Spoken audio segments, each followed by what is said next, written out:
अस्सलाम वालेकुम नाजरीन, सईद बलोच एक नई वीडियो के साथ आपकी खिदमत में हाजिर है। नाजरीन, सुप्रीम कोर्ट ऑफ पाकिस्तान में जजेस के दरमियान और ख़ास तौर पर चीफ जस्टिस याहिया अफरीदी और सुप्रीम कोर्ट के दो सीनियर जजेस के दरमियान इख्तलाफात खुलकर सामने आ चुके हैं। इससे पहले हम मुतअद्दिद वीडियोज़ में आपको ये बता चुके थे कि अदलिया के हवाले से नए चीफ जस्टिस की तकर्री के बाद हमें कुछ नेक या अच्छी उम्मीदें, अच्छी ख्वाहिशात रखनी चाहिए, ताकि अदलिया जो गुज़श्ता तकरीबन 2.5 साल से शदीद क्राइसिस में है, बहरान में है, और एक तरह से मुकम्मल तौर पर उसको कंट्रोल करने की कोशिश की जा रही है। अदलिया के अंदर अब जो हुकूमत के ज़रिए 34 जजेस की तादाद बढ़ाने का फ़ैसला हुआ और अदलिया में अपनी मनपसंद जजेस को इंस्टॉल करने की कोशिश की जा रही है। इस तरह ये वो सारे अमूर हैं जो अदलिया की आज़ादी में खुली मदाखलत के मुतरादिफ इनको करार दिया जा सकता है। लेकिन इस पर नए चीफ जस्टिस की आमद के बाद हम ये उम्मीद कर रहे थे कि शायद नए चीफ जस्टिस पाकिस्तान याहिया अफरीदी इस सारे मामले को संभालेंगे और अपने अदलिया और अपने जजेस के साथ खड़े होंगे। लेकिन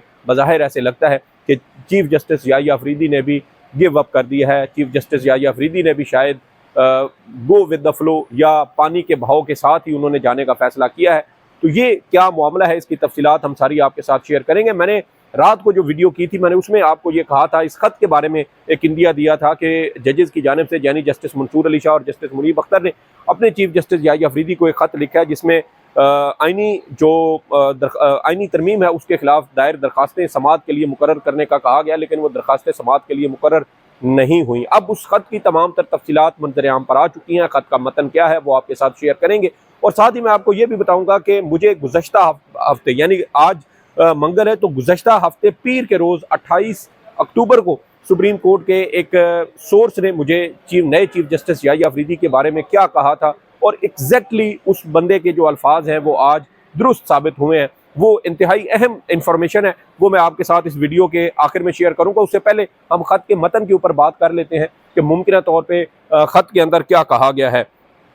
पहली बात तो ये कि जो उम्मीद हम ये कायम कर रहे थे कि शायद नए चीफ जस्टिस याहिया अफरीदी अदलिया की आज़ादी के लिए स्टैंड लेंगे, अदलिया की आज़ादी के लिए लड़ेंगे, और जो प्रेशर अदलिया के ऊपर आ रहा है ख़ासतौर पर इस्लामाबाद हाई कोर्ट के 6 जजेस के ख़त के बाद, उसके बाद ये उम्मीद जाहिर की जा रही थी कि जस्टिस याहिया अफरीदी इस सारे मामले को बेहतर अंदाज में निपटाएंगे और बेहतर अंदाज में इस सारे मामले को जो है वो मंतकी अंजाम तक पहुँचाने की कोशिश करेंगे। लेकिन अब हमें ये लगता है कि शायद याहिया अफरीदी साहब भी जो है ना, उन्होंने भी शुरू से ही लड़ाई ना करने का फैसला किया है। वो भी शायद ये चाहते हैं कि मेरा 3 साल का जो टेन्योर है वो ज़रा अच्छे अंदाज में गुजर जाए, लेकिन शायद वो ये गलत समझ रहे हैं। मुझे अब ये ऐसे लगता है कि अदलिया के अंदर अब एक और घुमसान की लड़ाई पड़ने का वाज़े इम्कान पैदा हो चुका है। जस्टिस मंसूर अली शाह और जस्टिस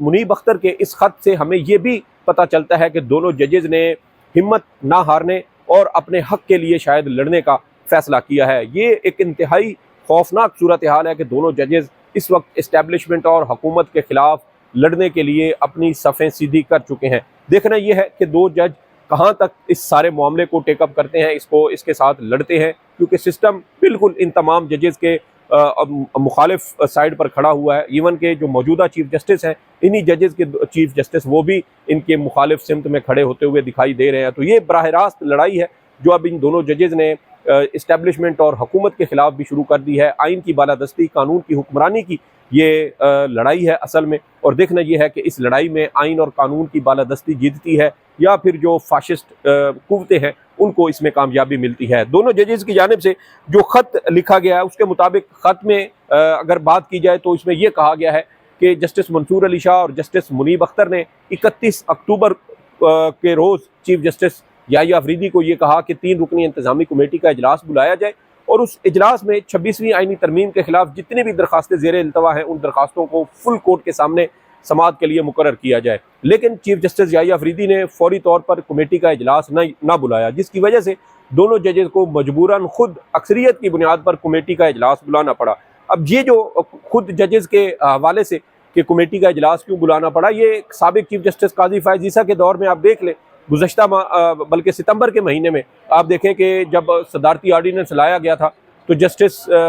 मुनीब अख्तर को बेंच कमेटी से निकाला गया, जस्टिस अमीनुद्दीन को डाला गया। उसके बाद जस्टिस मंसूर अली शाह ने इसका कमेटी का बायकॉट किया और चीफ जस्टिस काजी फ़ायज़ ईसा ने अब जस्टिस अमीनुद्दीन के साथ मिलकर ना सिर्फ कमेटी का इजलास बुलाया बल्कि अक्सरियत की बुनियाद पर फैसले किए 63A की तशरीह वाला केस दोबारा लगाया और उस केस का फैसला भी किया और उसमें मनपसंद जजेस पर मुश्तमिल बेंच भी बनाया। तो ये रिवायत, ये मिसाल पहले से मौजूद थी और इन दोनों जजेस ने उसी रिवायत पर चलते हुए उसी जो एक अदालती नज़ीर तो नहीं कह सकते क्योंकि ये इंतजामी साइड पर है, बहरहाल ये एक मिसाल साबिक चीफ जस्टिस कायम करके गए हैं और इन दोनों जजेस ने उस मिसाल के ऊपर उन्हीं के फुट स्टेप पर चलते हुए ये कमेटी का इजलास अक्सरियती बुनियाद पर बुलाया और उस इजलास में ये फैसला किया गया कि जो आईनी 26वीं आईनी तरमीम के खिलाफ जितनी भी दरखास्तें ज़ेर अल्तवा हैं वो 4 नवंबर को फुल कोर्ट के सामने समाअत के लिए मुकर्रर की जाए। और ये फुल कोर्ट की तश्कील वाला जो मामला था, ये आइन के जो प्रैक्टिस एंड प्रोसीजर कानून है उसके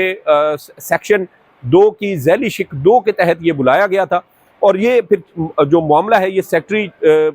कमेटी के जरिए चीफ जस्टिस पाकिस्तान को भिजवाया गया कि वो इस मामले पर काज लिस्ट जारी करे और 4 नवंबर को 26वीं आईनी तरमीम के खिलाफ दायर तमाम दरखास्तें फुल कोर्ट के सामने समाअत के लिए मुकर्रर करें। लेकिन खत में बड़े ही अफसोस का इजहार करते हुए ये कहा गया है कि चीफ जस्टिस याहिया अफरीदी ने कमेटी के फैसले को जो है वो एहतराम नहीं दिया और कमेटी के फैसले के तहत उन्होंने 26वीं आईनी तरमीम के खिलाफ दायर दरखास्तों पर फुल कोर्ट बेंच नहीं बनाया और ना ही इस हवाले से काज लिस्ट जारी की गई। और साथ ही ये भी जो है वो इन खदशात का भी इजहार किया गया है कि चीफ जस्टिस याहिया अफरीदी शायद जिस तरीके से उनसे उम्मीदें वाबस्ता की जा रही थी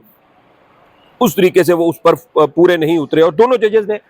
31 अक्टूबर को ही ये भी कहा कि ये जो मीटिंग मिनट्स हैं 26 अक्टूबर की 31 अक्टूबर की कमेटी इजलास के वो भी रजिस्ट्रार सुप्रीम कोर्ट वेबसाइट पर जारी करें और साथ ही ये भी कहा गया कि 26वीं आईनी तरमीम के खिलाफ दरखास्तें भी फुल कोर्ट के सामने लगाई जाएं और साथ जजेस ये कहते हैं कि हमने रिक्वेस्ट की, हमारे जो है वो डायरेक्शन के बावजूद कमेटी का इजलास भी नहीं बुलाया गया और ना ही इस हवाले से केस समाअत के लिए जो है वो मुकर्रर किया गया है। अब जजेस ये कहते हैं कि 2 रुकनी जजेस कमेटी का जो यानी इंतजामी कमेटी का जो फैसला है जो जस्टिस मंसूर अली शाह और जस्टिस मुनीब अख्तर ने अक्सरियत की बुनियाद पर किया है वो फैसला अभी भी फील्ड में बरकरार है और उस फैसले को एहतराम देते हुए चीफ जस्टिस याहिया अफरीदी को चाहिए कि वो कमेटी के फैसले पर अमल दरामद करें और फुल कोर्ट की काज लिस्ट जारी करें। ये अब तक का वो नया खत है जो जारी किया गया। अब इसमें कुछ मैं समझता हूँ कि कुछ गलती भी है जस्टिस मंसूर अली शाह और जस्टिस मुनीब अख्तर की जानिब से। इन्हें ये चाहिए था कि ये कमेटी इजलास की बजाय ये अगर टेक्निकल बुनियादों पर खेलते तो वो शायद ज़्यादा एक बेहतर पोजीशन इन दोनों जजेस के लिए होती। पहले जस्टिस मंसूर अली शाह खत लिखते, फिर जस्टिस मुनीब अख्तर खत लिखते, फिर इस तरह एक सिलसिला चलता और दोनों जजेस ज़रा बेहतर कवर लेते हुए अगर इन सारे मामलात को लेकर चलते तो वो शायद ज़्यादा बेहतर अंदाज में इसको आगे चलाया जा सकता था। इसमें शायद एक और जो रुकावट मुमकिन तौर पर सामने आ सकती थी वो जिसकी वजह से शायद याहिया अफरीदी साहब ने कमेटी का इजलास ना बुलाया हो या फुल कोर्ट ना बनाई हो कि अभी चूँकि 26वीं आईनी तरमीम वाला मामला आइन की तशरीह से मुतल्लिक है, आइनी मामला है, तो इस पर अब 26वीं आईनी तरमीम के तहत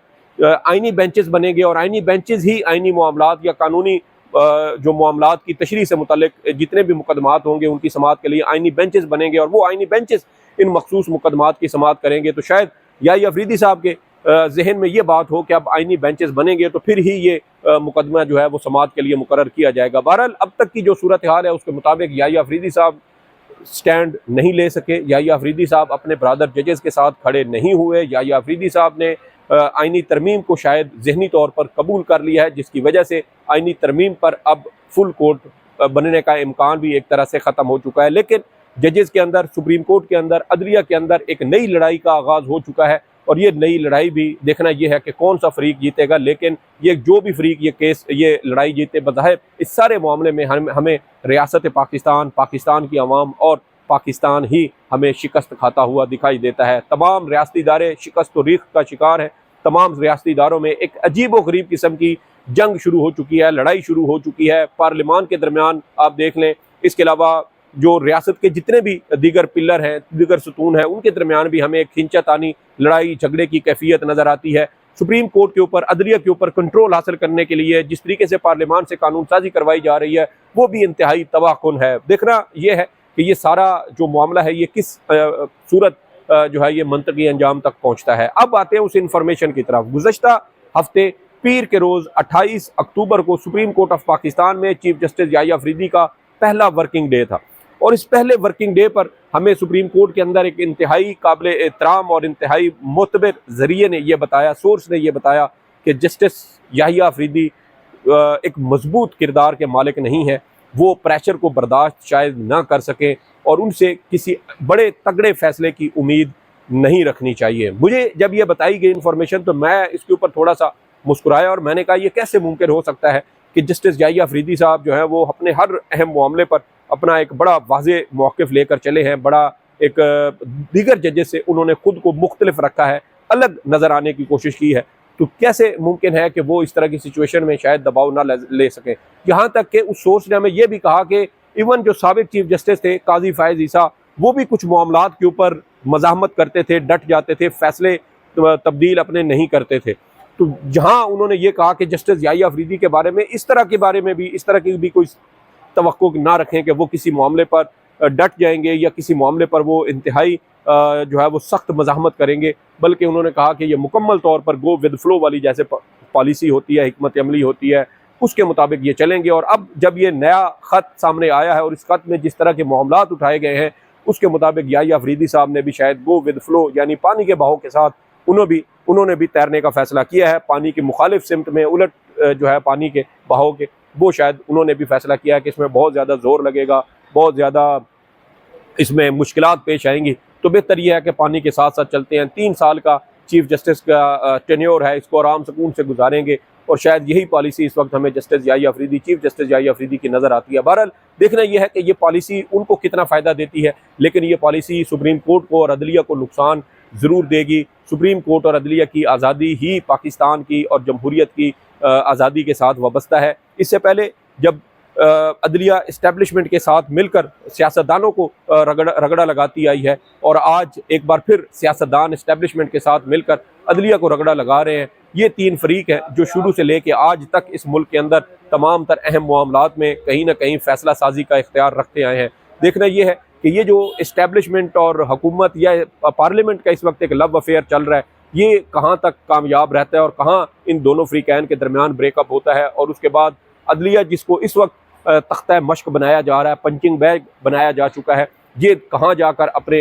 इख्तियारात वापस हासिल करने की कोशिश करती है। काफ़ी गंभीर सूरत हाल पाकिस्तान में बन रही है और मैंने बहुत सारे ऐसे लोगों के साथ भी मुलाकात की है, लोग मायूस हो रहे हैं, वो लोग भी जो हकूमती सेटअप का हिस्सा है, जो रियासत के मुलाजमीन में शामिल हैं, वो लोग भी अब रियासती अमूर से इस हद तक मुतनफ़िर हो रहे हैं, इस हद तक मायूस हो चुके हैं कि लोगों के अंदर अब हमें एक बाग़ियाना सोच भी देखने को मिल रही है। अल्लाह करे कि पाकिस्तान के हालात बेहतर हों और इस तरह का कोई क्राइसिस पाकिस्तान ना झेले, क्योंकि हम मुआशी तौर पर बहुत कमज़ोर हैं। शेख हसीना वाजिद एक तगड़ा, एक मुआशी तौर पर मजबूत बांग्लादेश कायम कर चुकी थी, लेकिन उसके बावजूद अवाम ने उनकी हुकूमत उलट दी थी। तो पाकिस्तान में जो हालात है, हमारे पास तो भीख मांगने के अलावा कोई और ऑप्शन ही नहीं है। हम रोज़ाना सुबह उठते हैं तो यही सोच के साथ उठते हैं कि भीख मांगेंगे तो शाम तक रोटी मिलेगी, और शाम को जब सोने लगते हैं तो फिर यही सोच रहे होते हैं कि अगले दिन हमने किस मुल्क से जाकर भीख मांगनी है ताकि हमारे मुल्क का निज़ाम जो है वो एक दिन मज़ीद चल सके। देखना यह है कि हमारे